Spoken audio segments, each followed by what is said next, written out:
Selamat pagi, salam sejahtera bagi kita sekalian.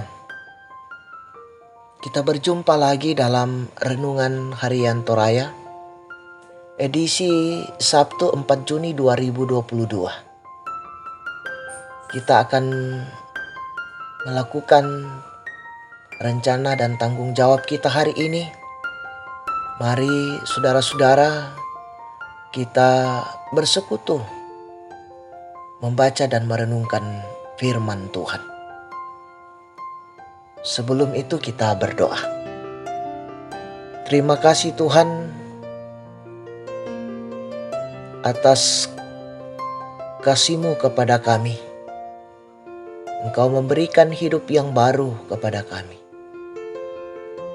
Sebelum kami melakukan kegiatan kami di hari ini Tuhan, kami bersekutu membaca dan merenungkan firman-Mu. Berikan hikmat kepada kami Tuhan sehingga firman ini kami mampu memahaminya. Bahkan kami jadikan pegangan Tuhan untuk menjalani kehidupan ini. Bersabdalah kepada kami Tuhan, ampunkan salah dan dosa kami. Di dalam nama Yesus Kristus, itulah Tuhan dan Juru Selamat kami yang hidup. Amin. Bacaan firman Tuhan pada saat ini dari Yesaya 44 ayat 1 sampai dengan ayatnya yang ke-8.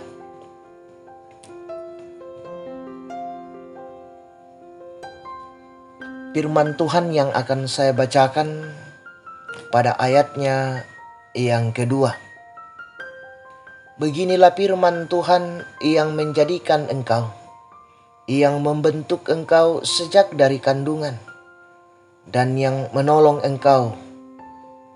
Janganlah takut, hai hambaku Yakub, dan hai Yesyurun yang telah kupilih.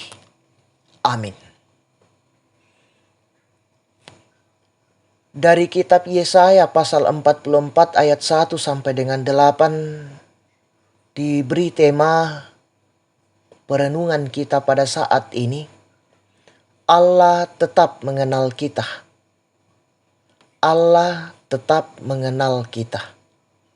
Saudara-saudara yang sama-sama dikasih oleh Tuhan, kalau kita kurang yakin bahwa seseorang mengenal kita, maka kita akan ragu-ragu berkomunikasi dengan orang itu.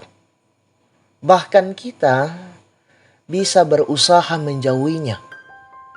Ketika umat Tuhan sudah lama berada di pembuangan, keadaan mereka semakin terpuruk. Mereka tidak hanya kehilangan harapan untuk kembali, tetapi juga merasa dilupakan, ditinggalkan, bahkan merasa tidak dikenal lagi oleh Tuhan. Sebagai akibat dari beban perasaan mereka, akhirnya mereka semakin menjauh dari kehendak Tuhan. Nah, saudara-saudara yang sama-sama dikasih oleh Tuhan, dalam kondisi yang mereka alami, Allah melalui Yesaya datang menjumpai mereka dan berkata, "Dengarlah hai Yakub hambaku dan hai Israel yang telah kupilih." Mereka disapa dengan nama Yakub dan juga dengan nama Israel. Nama Yakub menggambarkan kehidupan lama mereka, sedangkan nama Israel menggambarkan kehidupan baru berdasarkan karya Allah sendiri. Yesaya menegaskan bahwa Allah tetap mengenal mereka. Semua perbuatan mereka, baik yang buruk maupun yang baik, semuanya diketahui oleh Allah.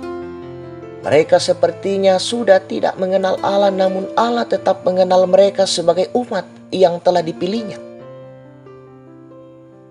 Allah tetap berkarya untuk membentuk mereka sesuai rencana dan kehendaknya.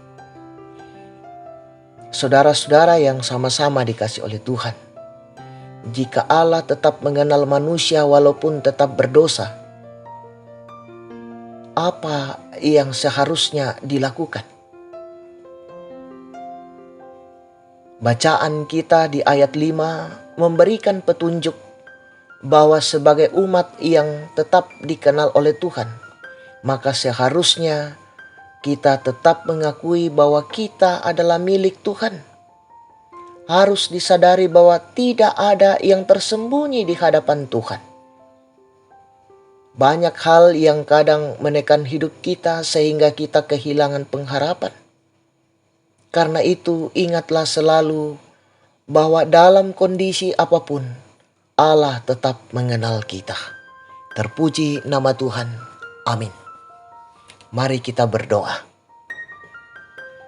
Syukur kami naikkan Tuhan kepadamu. Karena begitu besar kemurahan dan berkat Tuhan yang terus dinyatakan dan dilimpahkan dalam kehidupan kami. Terima kasih Tuhan, sejenak Engkau memberikan waktu yang begitu indah bagi kami untuk mendengarkan sabda kebenaran-Mu. Berikan hikmat kepada kami Tuhan untuk tetap setia menerjemahkan firman ini dalam kehidupan kami, memakainya sebagai petunjuk dan pedoman hidup kami. Allah Bapa di dalam sorga, berkati ya Tuhan kehidupan kami hari ini. Tuntun dan sertai kami Tuhan. Biarlah kehidupan hari ini kami dapat lalui dalam kesetiaan dan ketaatan kepada kehendak dan titah-Mu. Allah Bapa dalam sorga, kami berseru kepadamu Tuhan, membawa kehidupan saudara-saudara kami yang berada di dalam pergumulan dalam menjalani hidup ini. Engkau terus memberkati mereka Tuhan, menyatakan kuasa-Mu di tengah-tengah pergumulan mereka. Biarlah mereka dapat keluar dan menikmati sukacita dan kebahagiaan dari setiap pergumulan yang mereka alami dalam kehidupan mereka. Allah Bapa dalam sorga, kami menyerahkan hidup kami Tuhan kepadamu. Dan tuntun dan sertai kami Tuhan. Biarlah kami tetap berada dan selalu setia mempertanggungjawabkan hidup karunia Tuhan kepadamu di dalam kehidupan kami. Ampunkan salah dan dosa kami. Di dalam nama Yesus Kristus, itulah Tuhan dan Juru Selamat kami yang hidup. Amin. Selamat beraktivitas, Tuhan Yesus memberkati.